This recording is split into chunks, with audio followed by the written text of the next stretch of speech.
विधानसभाओं के ऊपर पूर्व मुख्यमंत्री आदरणीय मनोहर लाल जी के कार्यक्रम हुए हैं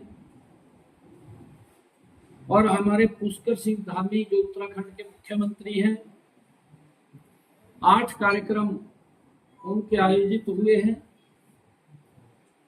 और हमारे योगी आदित्यनाथ जी जो उत्तर प्रदेश के मुख्यमंत्री हैं, 2 कार्यक्रम उनके आयोजित हुए हैं। हमारे राजस्थान के मुख्यमंत्री भजनलाल शर्मा जी के भी 2 कार्यक्रम, 3 कार्यक्रम हरियाणा में हुए हैं। गजेंद्र सिंह शेखावत हमारे केंद्रीय मंत्री, उनका भी 1 कार्यक्रम हुआ है। दिव्या कुमारी जो डिप्टी सीएम है राजस्थान सरकार में, उनका भी 1 कार्यक्रम हरियाणा में हुआ है। दिनेश शर्मा जी जो पूर्व मुख्यमंत्री उत्तर प्रदेश रहे हैं, उनका भी 1 कार्यक्रम हरियाणा में हुआ है। मनजिंदर सिंह सिरसा, उनके भी 2 कार्यक्रम हरियाणा में हुए हैं और हमारे परमानंद बिहारी जी का भी 1 कार्यक्रम हुआ है। सतपाल जी महाराज के 2 कार्यक्रम हुए हैं। इस सारी चुनावी प्रक्रिया में लोगों से जो इंटरेक्शन हुआ है, लगभग 134 कार्यक्रम बड़े हुए हैं और उसके बाद हमारा जो प्रदेश लीडरशिप था, प्रदेश के मंत्री, उनके कार्यक्रम रहे हैं। हमारे प्रदेश के पदाधिकारियों के कार्यक्रम रहे हैं। हमारे जो राज्यसभा के माननीय सांसद थे, उनके अलग कार्यक्रम रहे हैं। पार्टी की पूरी लीडरशिप और हमारे सभी कार्यकर्ता, हमारा चाहे बूथ का कार्यकर्ता था, हमारा पन्ना का कार्यकर्ता था, मंडल का कार्यकर्ता था, हमारा जिला का कार्यकर्ता था या हमारे मोर्चों के कार्यकर्ता थे, उन सब ने मजबूती से एक घर के अंदर जाकर के पिछले 10 वर्षों में जो आदरणीय नरेंद्र मोदी जी ने काम किए हैं, उन कामों को लेकर के घर घर में लोगों तक इंटरेक्शन, बातचीत करने का काम किया है और उसका एक बड़ा जो इलेक्शन को लगातार पीक देने का काम कार्यकर्ताओं ने और हमारी उच्च लीडरशिप ने, हरियाणा प्रदेश की लीडरशिप ने, जो इसमें लगातार लोगों के बीच में जाकर के पीक देने का काम किया है, मैं उनका सबका भी धन्यवाद करता हूं। और आज जो नरेंद्र मोदी जी की नीतियों के कारण, क्योंकि जब आदरणीय प्रधानमंत्री जी हरियाणा के अंदर आए हैं तो लोगों का जो उनके प्रति प्रेम और उनके प्रति विश्वास, आदरणीय मोदी के प्रति जो श्रद्धा का भाव देश के लोगों का देखते ही बनता था। जबरदस्त स्वागत आदरणीय प्रधानमंत्री जी का किया और हरियाणा प्रदेश के लोग कि आदरणीय नरेंद्र मोदी जी ने पिछले 10 वर्षों में देश को बदलने का काम किया है, गरीब की चिंता की है, गरीब तक एक योजनाबद्ध तरीके से लाभ पहुंचाने का काम, उसको सशक्त और मजबूत करने का काम पिछले 10 वर्षों में किया है। कोरोना जैसा अगर वैश्विक संकट भी आया है, सरकार ने, आदरणीय मोदी जी की सरकार कंधे से कंधा मिलाकर के उस भयानक बीमारी में लोगों के साथ खड़ी हुई दिखाई दी और मजबूती से उन तक चाहे वैक्सीन पहुंचाने की बात है, चाहे राशन पहुंचाने की बात है और चाहे लोगों तक जो हमारे छोटा रेडी फड़ी वाला था उस तक सीधा लाभ पहुंचाने का काम है। आदरणीय मोदी जी के ऊपर एक बड़ा विश्वास प्रदेश के लोग और देश के लोग करते हैं और उसका परिणाम है कि लोगों ने जो हिस्सा लिया है इस लोकतंत्र में, और इस लोकतंत्र में हिस्सा लेते हुए आदरणीय नरेंद्र मोदी जी के प्रति उनका भाव देखने को मिलता था। और आज हमने समीक्षा बैठक भी की है। उस समीक्षा बैठक में भी जो निकल करके आया है कि हरियाणा के अंदर 11 कमल के फूल बहुत बड़े मार्जिन के साथ वो खिल रहे हैं और आदरणीय नरेंद्र मोदी जी को तीसरी बार इस देश का प्रधानमंत्री बनाने में हरियाणा की जो 2019 में भूमिका थी, वही भूमिका 2024 में हरियाणा के लोगों की रहेगी और हरियाणा के लोग तीसरी बार नरेंद्र मोदी जी को बड़े मैंडेट के साथ प्रधानमंत्री बना रहे हैं।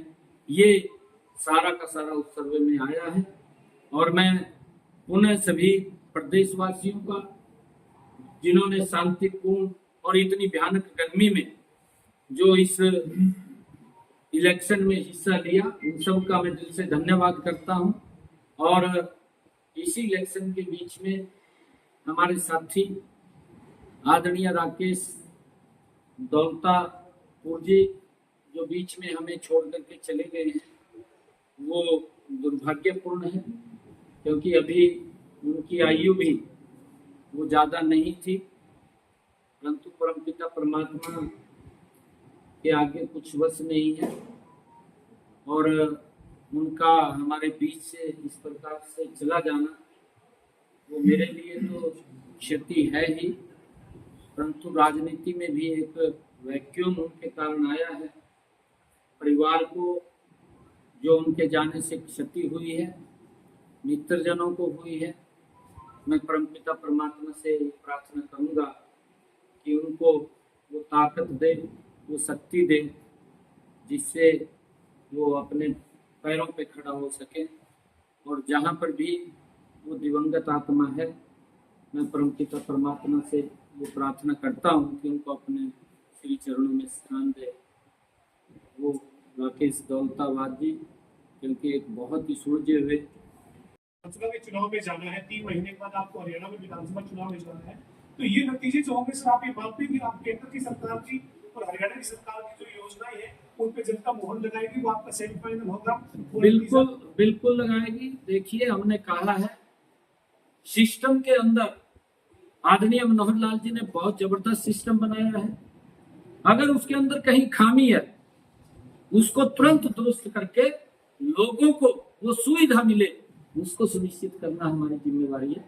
हमने अधिकारियों को ये स्पष्ट रूप से कहा है कि अगर कहीं कोई खामी है उसको तुरंत दुरुस्त करें, क्योंकि लोगों को किसी प्रकार की लाइन में या दिक्कत परेशानी नहीं होनी चाहिए, चाहे वो किसी की भी, चाहे एनडीसी की है, चाहे वो सरपंचों का मामला। हमने सरपंचों से भी बैठ करके बात किया है। हमने उनको कहा है कि देखिए, आपके अनुरूप भारतीय जनता पार्टी, हमारा जो सरपंच है वो सम्मानित व्यक्ति है, वो लोकतंत्र की प्रथम इकाई है, जिसके माध्यम से देश और प्रदेश के अंदर विकास की एक गति बनती है। अरे उसके ऊपर कोई उंगली उठाए, क्योंकि हमें गुजारा नहीं है इस बात को लेकर के।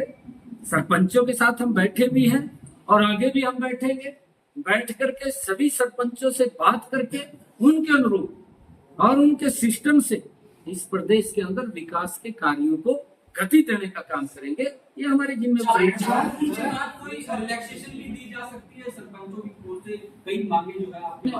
जहाँ सरपंच जिस बात को लेकर के सहमत उनसे बैठ करके बातचीत हुआ है, उन सब बातों को हम पूरा करेंगे, जो भी बातें। सर, विपक्ष एक बार भी नो कॉन्फिडेंस मोशन को लेकर गवर्नर से मिलने की योजना। देखिए, विपक्ष आज का नहीं, ये तो हर बार उसके अंदर लगता है। एक बात मुझे बताइए, जितने भी हमारे सेशन हुए हैं, हर सेशन के अंदर नो कॉन्फिडेंस विपक्ष लेकर के आया है। आप देख लीजिए किसी ने भी, और जिसमें भी लेके आया उसमें पूरा हुआ है।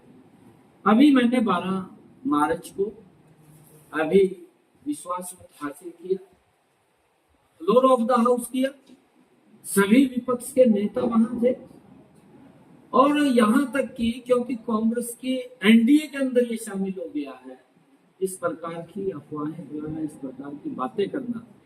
आदरणीय नरेंद्र मोदी जी के 303 सांसद भारतीय जनता पार्टी के केंद्र में, कांग्रेस विपक्ष का नेता भी नहीं, वो भी कहीं ना कहीं किसी से हेल्प लेकर के तब विपक्ष की नेता बनी।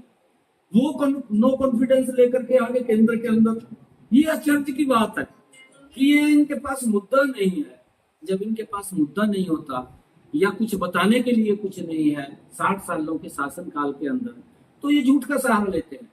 ये इस प्रकार की अफवाह फैलाई, कहा जी अगर तीसरी बार मोदी जी बन गए, कहा जी संविधान को समाप्त कर देंगे। अरे 10 साल में तो संविधान के अनुरूप मोदी जी काम करते रहे, और यहाँ तक कि हम बार बार इस बात को बोलते रहे कि आदरणीय मोदी जी ने भारत रत्न डॉक्टर भीमराव अंबेडकर जी के 5 स्थानों को पंचतीर्थ के रूप में विकसित किया। डॉक्टर भीमराव अंबेडकर जी को सम्मान दिया। अरे संविधान तो इसके अनुसार तो देश चलेगा जिस व्यक्ति ने इस पवित्र संविधान को बनाया। परंतु ये किस प्रकार का, जब इनके पास मुद्दा नहीं है, लोगों के भोले भाले लोगों को बरगला करके उनके अंदर अफवाह फैला करके उनका ये झूठ से वोट बटोरना चाहते हैं। परंतु इनका जो चेहरा है वो सामने आ गया जनता के सामने कि लोग इसी प्रकार के लोग हैं जो एक दूसरे को गाली देते हैं, उसे एक दूसरे को गले लगा लेते हैं। गले इसीलिए लगाते हैं कि जो हमने भ्रष्टाचार किया है, जो हमने पाप किया है, उस पाप के ऊपर हम उसको बचा सके, इसके कारण इकट्ठे हुए हैं। राहुल गांधी जी ने कहा कि योजना अग्निवीर को हम सत्ता में आते ही जल्द से जल्द समाप्त करेंगे। देखिए, राहुल गांधी ने कभी भी संविधान का सम्मान नहीं किया। राहुल गांधी ने कभी भी प्रधानमंत्री का सम्मान नहीं किया। राहुल गांधी ने कभी भी संसद का सम्मान नहीं किया। राहुल गांधी ने कभी भी लोकतंत्र का सम्मान नहीं किया। राहुल गांधी और कांग्रेस पार्टी ने कभी भी महामहिम राष्ट्रपति महोदय का सम्मान नहीं किया। अरे वो दलित वर्ग से आती है, एसटी वर्ग से आती है, क्या क्या शब्द उसके प्रति नहीं बोले। उन्होंने उपराष्ट्रपति जैसी संवैधानिक संस्था का सम्मान नहीं किया।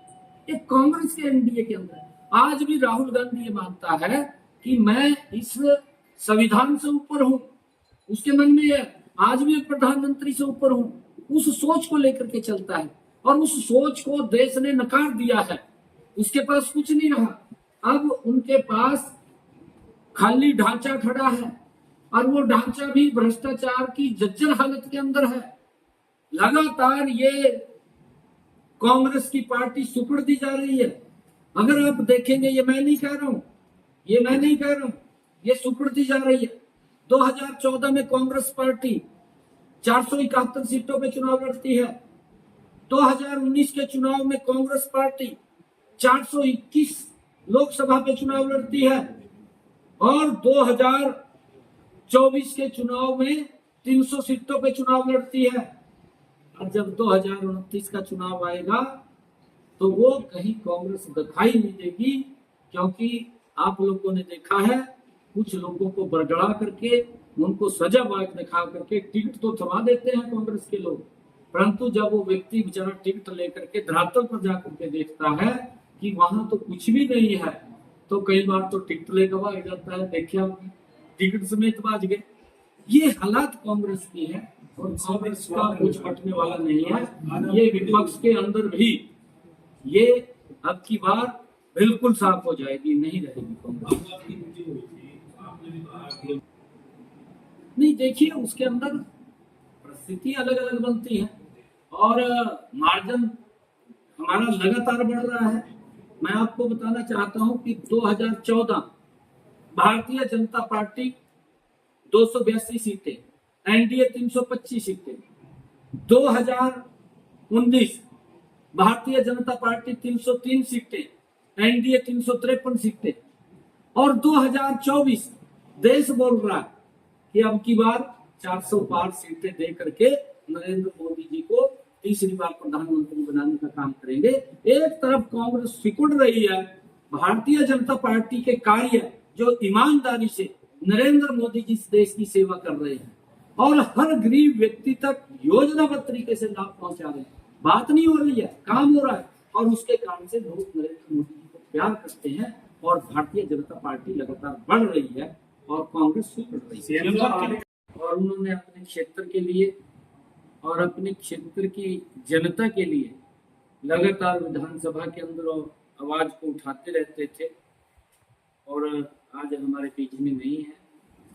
मैं पुनः परमपिता परमात्मा से प्रार्थना करूंगा कि ऐसी दिवंगत आत्मा को अपने श्री चरणों में स्थान दे। सीएम साहब 10 सीटें आप के संघर्ष मिल रहा हो दूसरी पार्टी से तो सरकार के हमारे पास आंकड़े आए हैं और आंकड़ों में जो आपका भी सर्वे है, आप भी लगातार फील्ड के ऊपर रहे हैं, क्योंकि जब हम देखते थे एक ही प्रकार का सिनेरियो वो देश से व्यू निकल करके आया है, क्योंकि कांग्रेस पार्टी आपसी द्वेष की शिकार थी। इलेक्शन चलते चलते में भी कई वीडियोज ऐसी भी आई है कि यहाँ पर हमें इस नेता की कांग्रेस की तरफ से भी इस नेता की आवश्यकता नहीं है, यहाँ आकर के वो क्या करेंगे, उसका यहाँ कुछ भी नहीं है। इस प्रकार का जो कांग्रेस के अंदर गुटबाजी है, और वो गुटबाजी के कारण, क्योंकि कांग्रेस का नीचे संगठन नहीं है, और जब संगठन नहीं है तो बहुत सारे ऐसे स्थान थे जहां पर कांग्रेस का बस्ता भी नहीं लगा। कई ऐसे स्थान भी थे बहुत स्थानों के ऊपर जहां उसका टेंट भी नहीं लगा।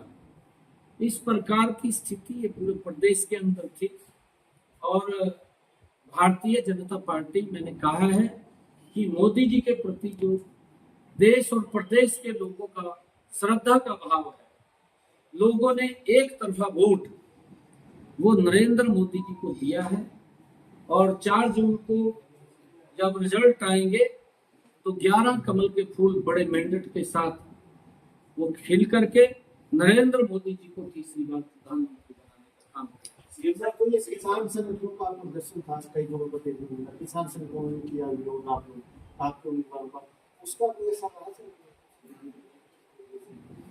देखिए, हर संगठन किसान संगठन है, उनकी कुछ मांगे जो लेकर के वो लगातार प्रदर्शन कर रहे हैं। हमने ये भी कहा था कि आदरणीय नरेंद्र मोदी जी ने इन 10 वर्षों में जो किसान हित के अंदर मजबूत कदम उठाए हैं, चाहे प्रधानमंत्री किसान सम्मान निधि पहुंचाने की बात हो, चाहे प्रधानमंत्री फसल बीमा योजना के माध्यम से बड़ा मुआवजा उसके खाते में पहुंचाने की बात हो, चाहे सोलर के ऊपर सब्सिडी दे करके सोलर पंप लगाने की बात हो, चाहे प्रधानमंत्री कृषि सिंचाई योजना के माध्यम से उसके ऊपर बड़ी सब्सिडी दे करके किसान के ज्यादा क्षेत्रफल के ऊपर पानी ड्रिप और स्प्रिंकल इरिगेशन के माध्यम से पहुंचाने की बात हो, और ज्यादा जो पैदावार किसान ने 2014 में जितनी पैदावार थी और जो पैदावार 2024 में थी, उसमें जमीन आसमान का अंतर है। उस सब को भी एमएसपी पर खरीदने का काम मोदी सरकार ने किया है। लगातार हर वर्ष एमएसपी बढ़ा करके किसान को देने का काम भी ये मोदी सरकार ने किया है। और मुझे ये भी, अगर हम हरियाणा के अंदर देखें, 14 अन्य फसलें भी एमएसपी पर खरीदने का काम किया है, और भावांतर भरपाई भी देने का काम हरियाणा में हमारी सरकार ने किसान को किया है। किसान के अगर यूरिया का भाव बढ़ता है, डीएपी का भाव बढ़ता है, तो उस भाव को भी कंट्रोल करने के लिए मोदी जी ने एक बड़ी सब्सिडी देकर के उस भाव को बढ़ने नहीं दिया। जो कांग्रेस के समय के अंदर वो भाव दुगने उसके रेट हो गए थे, दुगने से भी ज्यादा हो गए थे, परंतु कांग्रेस पार्टी उसको कंट्रोल नहीं कर पाई।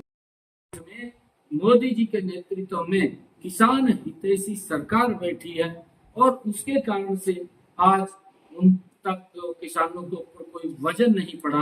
मैंने तो बीच में भी शायद आप लोगों को एक बात कही थी कि जो हमारे आंदोलनरत किसान हैं और जो ये आंदोलन कर रहे हैं, ये आंदोलन कांग्रेस के नेताओं के पास बनता है कि उनको जाकर के करें।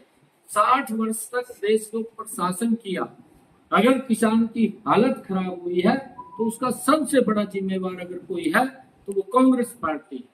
मोदी जी ने तो आकर के किसान को सशक्त और मजबूत करने के कदम उठाए, जिससे किसान को एक बड़ा लाभ उसका मिला है। अगर हम देखें, ई मंडी के साथ जोड़ने का काम किया है, ई मंडी के साथ साथ किसान रेल चलाने का काम किया है, ताकि किसान को अगर अपनी फसल एक स्थान से दूसरे स्थान को पर ले जानी है तो उसको खर्चा कम पड़े और वो खर्चे कम के अंदर अपना लाभकारी मूल्य ले सके। उसको लेकर के भी आदरणीय प्रधानमंत्री जी ने जो किसान रेलें हैं वो भी चलाने का काम किया है और इसका बड़ा लाभ। सर, प्रदेश की योजनाओं का कितना लाभ आपने देखा, खास करके प्रचार करने निकले और वोटिंग में कितना लाभ देखने को मिला कि प्रदेश की योजनाओं को सराहा गया? देखिए, डबल इंजन की सरकार ने ऐतिहासिक काम किए। कांग्रेस के समय के अंदर कांग्रेस का ही प्रधानमंत्री बोलता था कि मैं 1 रुपया भेजता हूं, नीचे 15 पैसा लगता है। ये किसी से छुपा बात नहीं है। कांग्रेस अगर चुनाव लड़ी है, कांग्रेस झूठ के बल के ऊपर चुनाव लड़ी है। लोगों के अंदर झूठ परोसने का काम, जो कांग्रेस की दुकान में सामान था वो झूठ का सामान था, और उस झूठ को परोसने का काम कांग्रेस के नेताओं ने वो किया है। उस दम के ऊपर वो चुनाव लड़े हैं। परंतु मैंने कहा है कि हमारी सरकार ने, ये इनका पैतृक काम है कांग्रेस का, ये आज का नहीं है। जब से कांग्रेस की सरकार सत्ता में आई है जवाहरलाल नेहरू से लेकर के, तभी से भ्रष्टाचार के अंदर ये लोग लिप्त रहे हैं। ये इतना जरूर रहा है कि कहीं किसी सरकार में इन्होंने भ्रष्टाचार कम किया है, किसी में हदें पार की है। अब 2004 से लेकर के 2014 भ्रष्टाचार की सारी मर्यादाएं तोड़ने का काम कांग्रेस पार्टी ने किया है और लोगों को इस प्रकार से प्रताड़ित किया कि प्रधानमंत्री जैसा व्यक्तित्व ये बात बोल दे कि वही पेड़ के ऊपर कौन सा नोट लग रहे हैं कि मैं तोड़ के आपको दे दूं। इस प्रकार से देश के लोगों को अपमानित करने का काम कांग्रेस ने किया है। परंतु ये डबल इंजन की सरकार, जो इन्होंने क्वेश्चन पूछा, डबल इंजन की सरकार ने हमारी, इसके अंदर जो एक कहावत हरियाणा में चलती है कि 100 रुपया लिया 125 रुपये दिया, ये सेम कहावत इस डबल इंजन सरकार के ऊपर लागू हुई है कि 1 रुपया मोदी जी ने भेजा और 125 रुपया करके लोगों के वेलफेयर के लिए, लोगों के विकास के लिए, प्रदेश के विकास के लिए ये खर्च करने का काम बिना भ्रष्टाचार के हमारी सरकार ने किया है। और राहुल ने लोकसभा के अंदर खड़ा होकर के उस बिल को तार तार करके उसके ऊपर फेंक दिया, प्रधानमंत्री का अपमान किया, संविधान का अपमान किया, लोकतंत्र का अपमान किया, संसद का अपमान किया। पूछना चाहिए, आपकी भी ड्यूटी बनती है, मैं सभी जागरूक पत्रकार हैं कि आप भी उसको पूछ सकते हैं कि वही पहले संविधान का इसका सम्मान भी करेगा। हाँ जी, नहीं हो रहा है, मैं कह रहा हूँ 4 जून को देखना आप 4 सिस्टम हो सकता है। भयानक गर्मी कोई छोटी गर्मी तो नहीं थी, पीक की गर्मी थी। महिलाएं भी, छोटे बच्चे होते हैं, छोटे बच्चे नहीं रह सकते घर में, अगर आ भी जाते हैं तो वापस जाना पड़ता है। कई कारण हो सकते हैं, परंतु लोगों ने जो बाहर निकल करके वोट दिया है, मैं धन्यवाद करता हूँ, और शांतिपूर्ण मतदान हुआ उसके लिए धन्यवाद। आपको लेकर के वो असर नहीं करेगा, लोग उस बात में आ जाते हैं। अब राहुल ने ये बात बोल दी, उसको पूछने वाला कोई नहीं है। मैं तो आप लोगों से आग्रह करता हूँ, आप जागरूक मीडिया के व्यक्ति हैं। जब राहुल गांधी मंच के ऊपर खड़ा होकर के बात बोलता है कि मैं गरीबों के खाते में खटाखट 1-1 लाख रुपए पहुंचा दूंगा, ये 50 लाख करोड़ रुपए का बजट बनता है।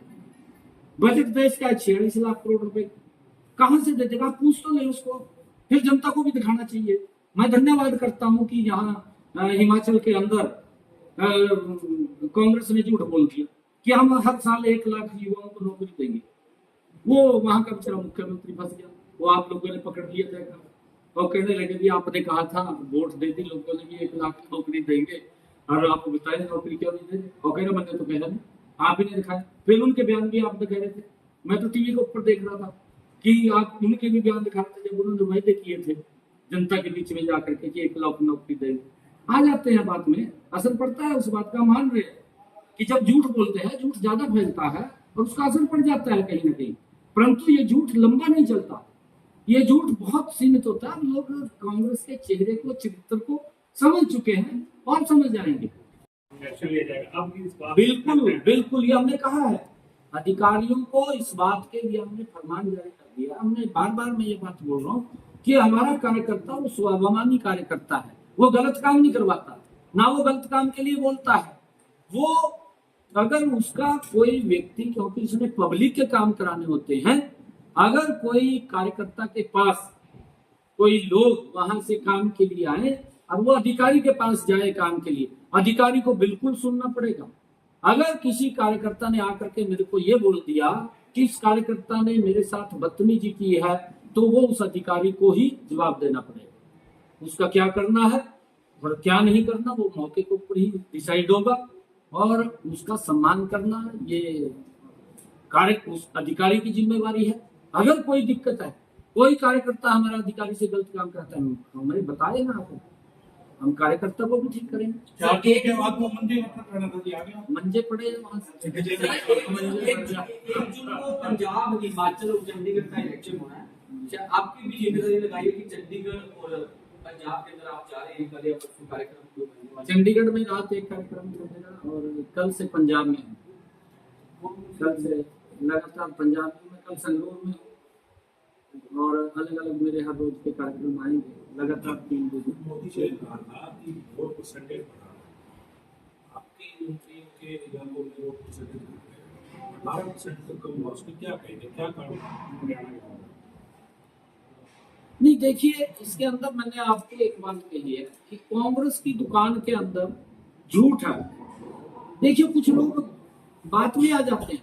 इन कांग्रेस ने, राहुल गांधी ने राजस्थान के अंदर एक बात मंच से बोल दी, इलेक्शन पीक के ऊपर चल रहा, और राजस्थान के लोग दूसरी बार भारतीय जनता पार्टी की सरकार बढ़ाने के लिए तैयार बैठे, मन बना लिया कि हम भारतीय जनता पार्टी की राजस्थान में सरकार बनाएंगे। परंतु राहुल गांधी आया, अपनी दुकान से झूठ का चिल्ला ले आया उठा करके, और मंच के ऊपर आकर के खोल दिया और ये बात बोल दी कि आप हमें वोट दें। गिनती गिनी 1 2 3 10 तक, 10वें दिन कहा सभी किसानों के कर्जे के ऊपर लाल लकीर मार दूंगा। क्या उसका दुष्प्रभाव हुआ?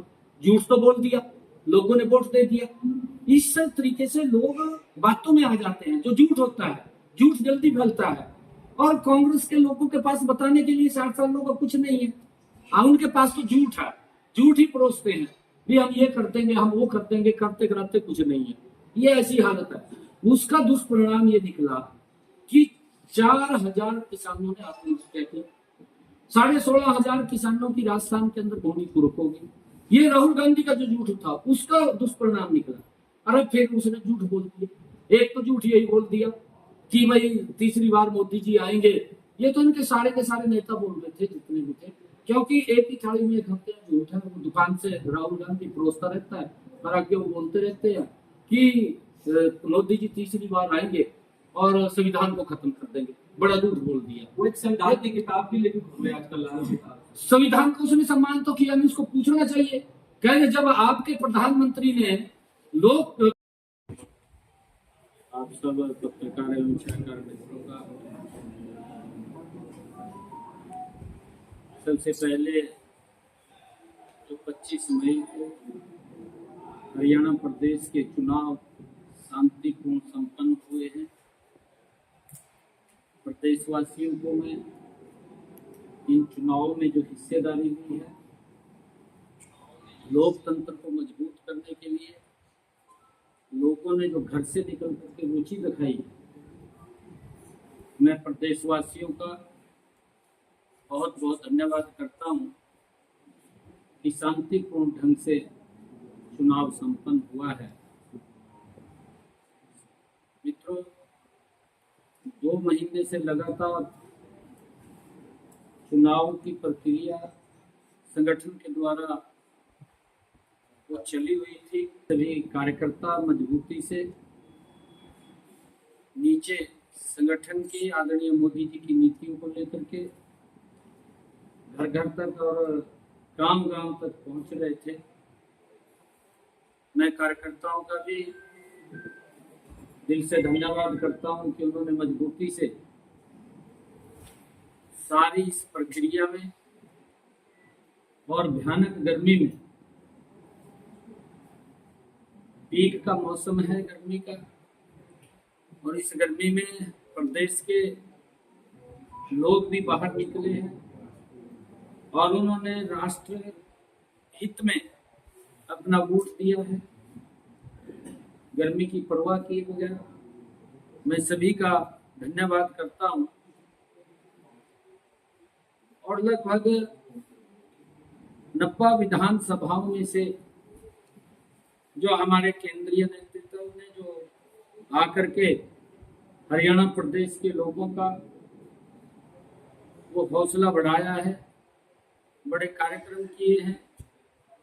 आदरणीय प्रधानमंत्री जी की 3 जनसभाएं वो प्रदेश में रही हैं। प्रदेश के लोगों ने आदरणीय मोदी जी का खुल करके स्वागत किया है और आदरणीय अमित शाह जी की 3 रैलियां अलग अलग स्थानों के ऊपर हरियाणा में हुई है। आदरणीय नड्डा जी की, जगत प्रकाश नड्डा जी की जो हमारे राष्ट्रीय अध्यक्ष है, 5 स्थानों के ऊपर उनके अलग अलग कार्यक्रम और रोड शो हुए हैं। आदरणीय राजनाथ सिंह जी जिनके 4 कार्यक्रम अलग अलग स्थानों के ऊपर हुए हैं। आदरणीय नितिन गडकरी जी का हरियाणा प्रदेश की इस पवित्र भूमि पर 1 कार्यक्रम हुआ है और 90 विधानसभाओं में से 58 विधानसभाओं के ऊपर स्वयं मेरे कार्यक्रम हुए हैं।